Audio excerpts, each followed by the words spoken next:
welcome to TV's Toastmasters. I am your host, Nayely Trujeque, licensed massage therapist, and today on this segment we have Dr. Mark Gabriel, chiropractic physician, joining us today, and we will be talking about the benefits of massage from a chiropractic point of view. Mark, thank you so much for coming on the show today. Thank you so much for having me, Nayely. Yeah, no problem. All right, so from your perspective, I'm not going to start with that. Tell us a little bit about yourself and where you grew up, where you came from, and how you got into being a chiropractor. So I grew up in Cairo, Egypt, and since I'm a chiropractor, they call me the Cairo from Cairo.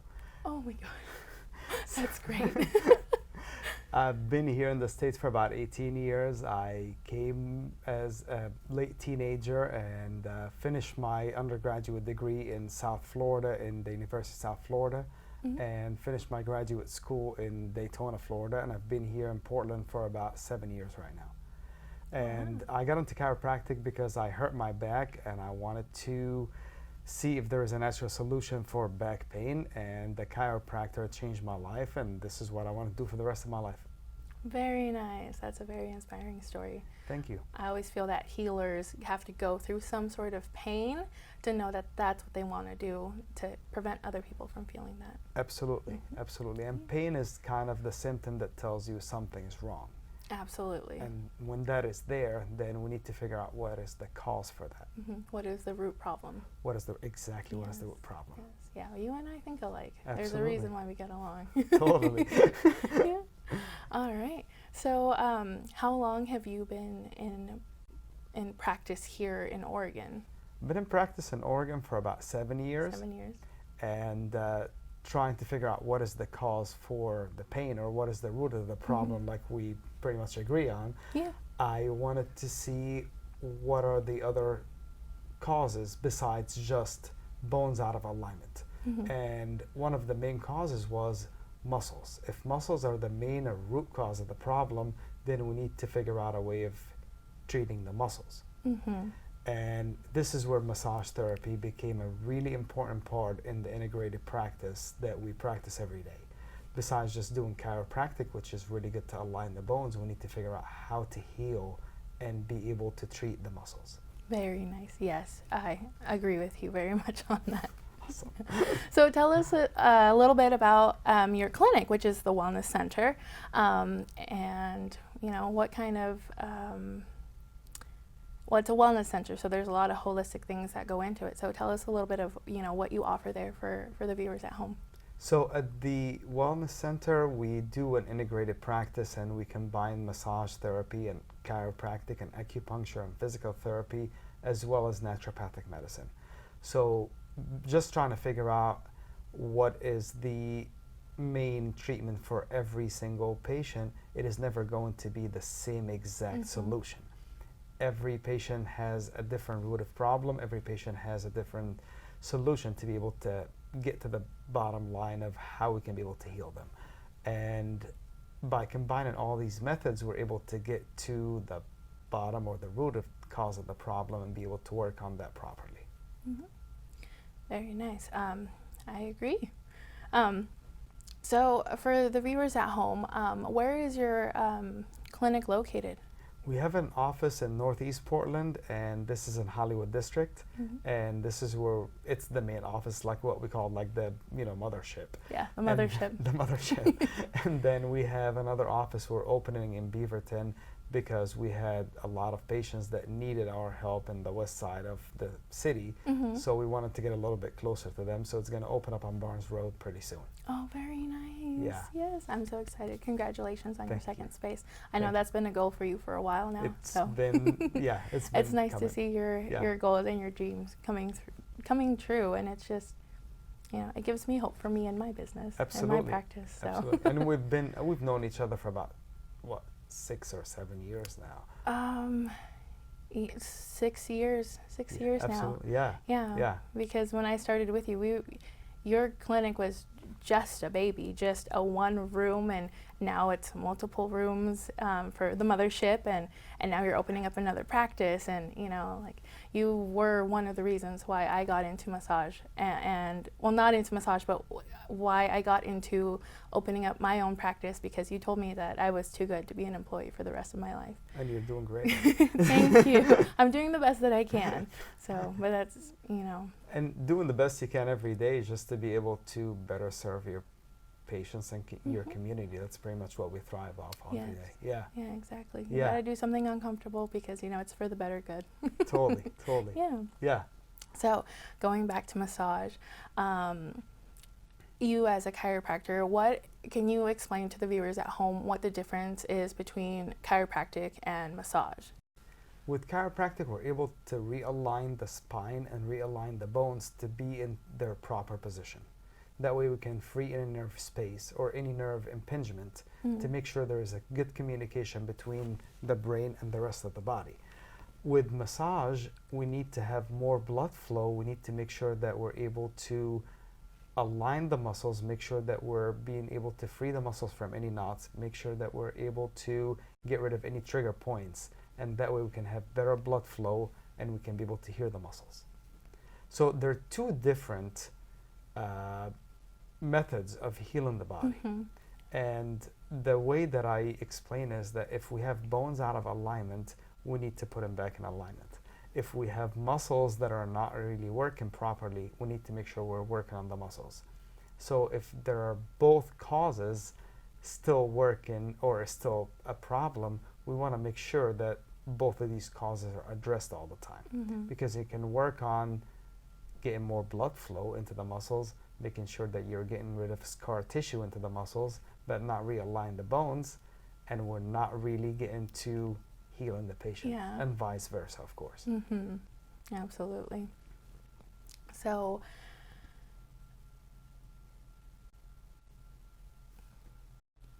sorry, I blanked out for a minute.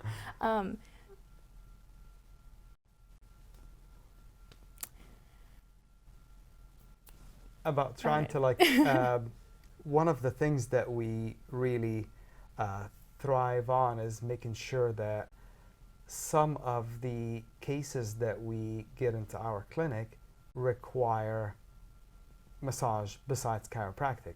And some of those conditions might be because of neck injuries, soft tissue because of car accidents, any types of sports injuries, some other work-related injuries. And if we are just working on trying to realign the bones, but then if a patient really falls down or if they sprain their knees or sprain their necks, then we really need to work with massages. And this is one of the most important things, that we actually rely on each other as two different disciplines with the same goal. Absolutely. Yeah, totally. So how much time or how much treatment do you recommend for patients, you know, and patients who have been like in accidents, patients who are just coming in to de-stress? What are your recommendations for massage and, you know, relaxation versus pain management? So personally, if I don't have any type of injuries at all, my massage schedule is usually, for my personal benefits, is about every 3 to 4 weeks. And this is to make sure that there's enough blood flow, the muscles are healing, and I can continue on with what I like to do with the rest of my life. If there is an acute injury, I recommend doing massages maybe once or twice a week initially for the first 3 to 6 weeks. That way we have proper healing of the muscles, and that way we can be able to continue on with the rehab and the physical therapy later on. Absolutely. You as a chiropractor, how often do you get massaged? Like I said, my personal preference is to be able to get massage every 3 to 4 weeks. 3 weeks. And do you do it, for instance, well, I always say massage is not a luxury, it's a necessity. Absolutely. So based on that, like, if you could, how often would you like to get massages versus just like, oh, I'm doing this for maintenance once or twice every, month? I would say once a week is great. Right. If I can be able to get massages once a week, just for the healing factor. Because we do injure our muscles every single day. We're doing a lot of things between just your typical physical activities to trying to workout or doing something out of the ordinary or carrying groceries or going up and down the stairs, you will need that massage later on to properly heal the muscles. Yeah. Your muscle fibers are always trying to heal themselves every single day. I wouldn't recommend, personally, I don't know if I can withstand getting a massage every day. Right. It Yeah. sounds nice until you actually do it and you're like, actually, I'm really sore. I'm really sore. Really right. sore. What's going on? Yeah. The other question would be, is it okay, why do people get sore after massage? And like how, there's a lot of different opinions, but a lot of people say like, oh, you shouldn't be able to feel pain with massage, but sometimes with massage, the massage can be a little bit painful depending on the sensitivity and if you have, injuries or anything that's acute. Absolutely. So it depends on the type of massage. So with relaxation massage, this is going to depend on the person. If we're going to work on a rehabilitation or a sports massage, there's going to be certain knots or certain trigger points or certain injuries to the muscles that when a massage therapist works on, there's going to be a lot of toxins that are going to be released. Once those toxins are released, there's going to be a lot of lactic acid built up, which is going to cause that soreness. This takes sometimes 24 to 48 hours, which is a normal thing after a really great sports massage by a professional like yourself. Absolutely. Well, thank you so much. Totally. I appreciate the compliment. So for the viewers at home, can you, where can people find more information about you? So you can go on online and be able to find a lot of information about what we do for either of our locations at the Wellness Center, pdx.org, and be able to see exactly what we do and what services we provide to our community. Awesome. Well, thank you so much for coming on the show today. It was a pleasure to have you, and it was very informative, very insightful, which is something that I don't think a lot of people understand when they go and visit either a chiropractor or a massage therapist. So thank you so much. Thank you for having me, Nayely. Well, thank you so much for tuning in to TV Toastmasters. Our guest today has been Dr. Mark Gabriel, and if you would like to find out more information about him and his clinics, you can visit the Wellness Center, pdx.org. And if you'd like to know more about me and my practice, you can visit moonlighttherapies.com for more information. I am your host, Nayely Trujeque, and we will see you again next time.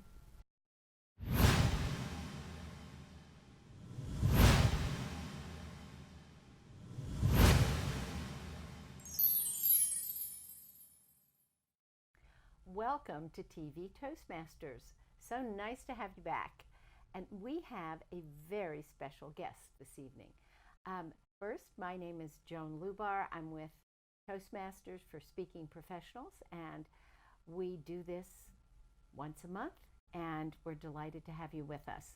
So our guest tonight is from Finland, which makes her quite interesting in her whole perspective, and she's going to tell us a little bit about what she does because she is into sustainable living and sustainable design.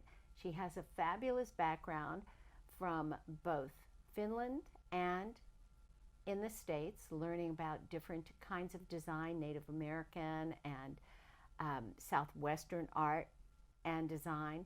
So she's going to give us a little background about how she puts all that together to make wonderfully functional design work for you, and also how to live in a healthier, more sustainable, natural manner. So let's welcome Päivi Vargas. Päivi, welcome. Thank you. It's so nice to be here today. Well, nice to be here with you. I'm really delighted. I've known you for, about 3 years now? Yeah, that's right.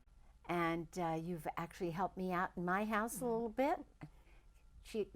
You also do organizing, which is really a wonderful addition to all of that, helping me clean out my garage. Yeah. So Päivi, tell us a little bit about your background and moving here from Finland and the differences in design work, and how you got into this in the first place.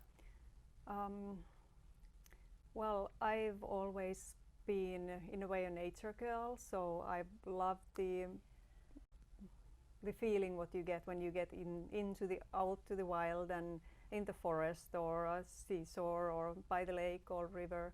It has such a powerful effect on me, and the calming within all the everyday hassle. It really is a wonderful emotional relief for me, and that's why little by little I was thinking that, well, if it affects me that powerfully, so maybe that's how it affects others too. And I started reading reading about it more, and I found, while studying Feng Shui and while studying the Native American traditions, I found the strong connection to nature there too, and it was affirming to me that it wasn't just me, that it's really science behind it.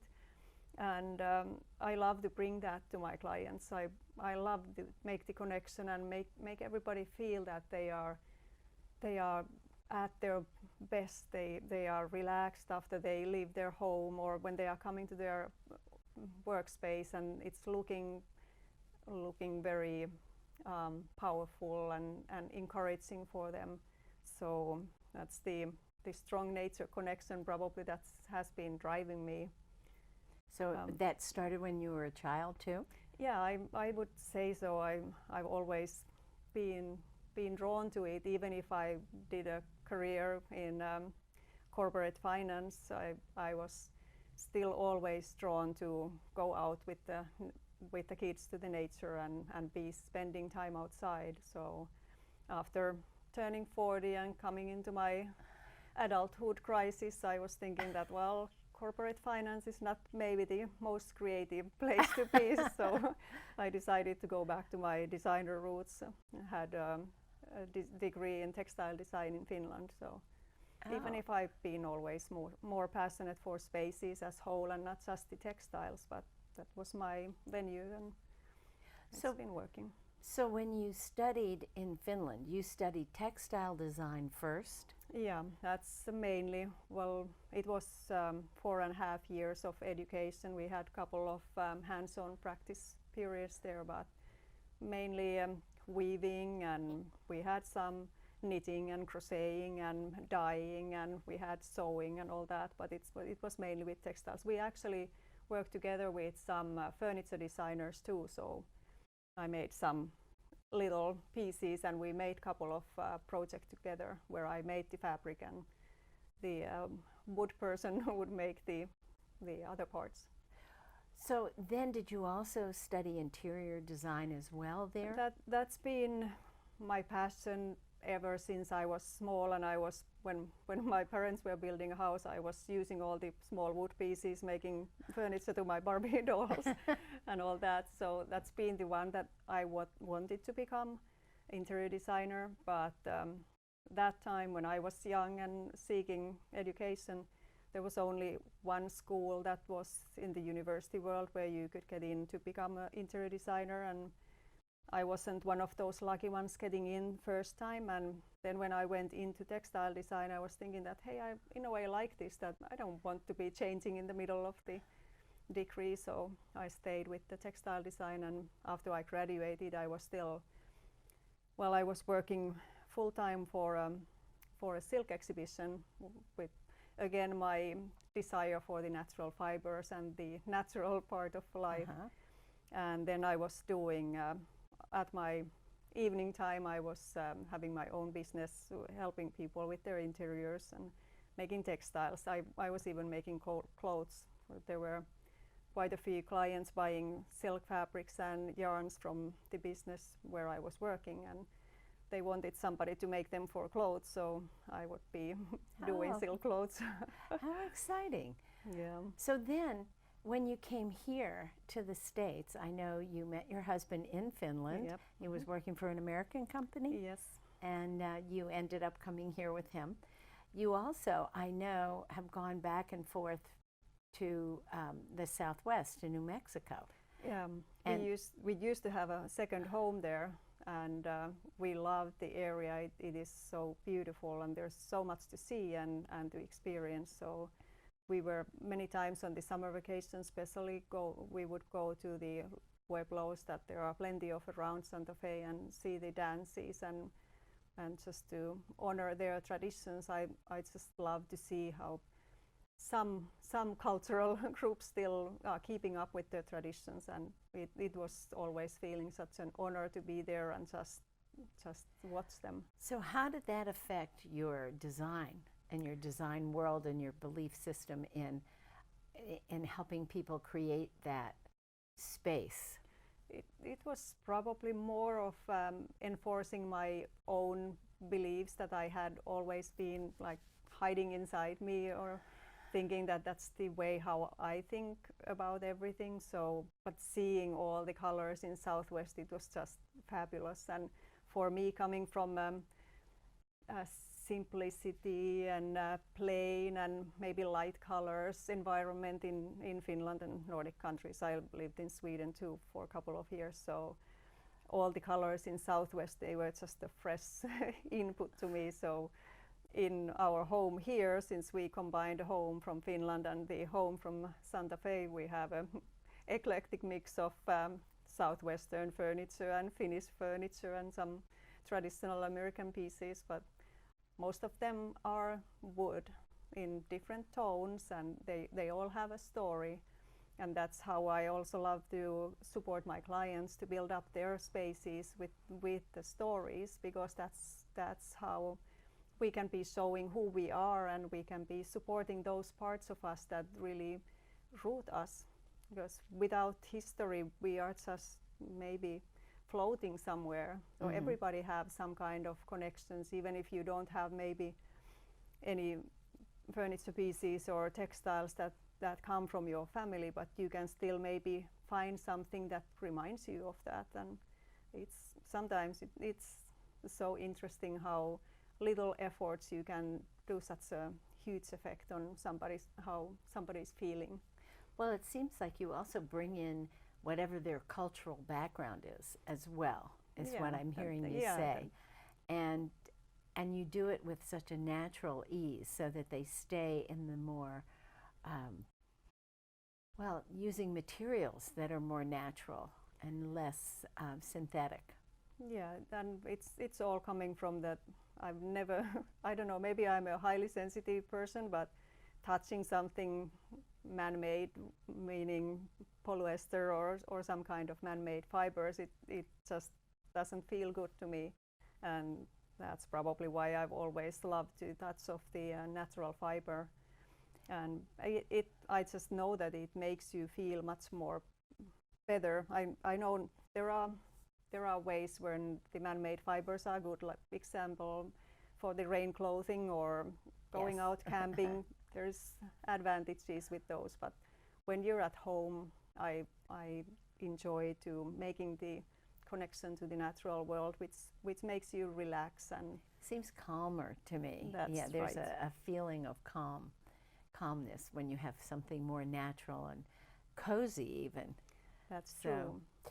You also, though, got involved in learning a lot about Native American culture and some of their spiritual values, some of their habits, probably some of their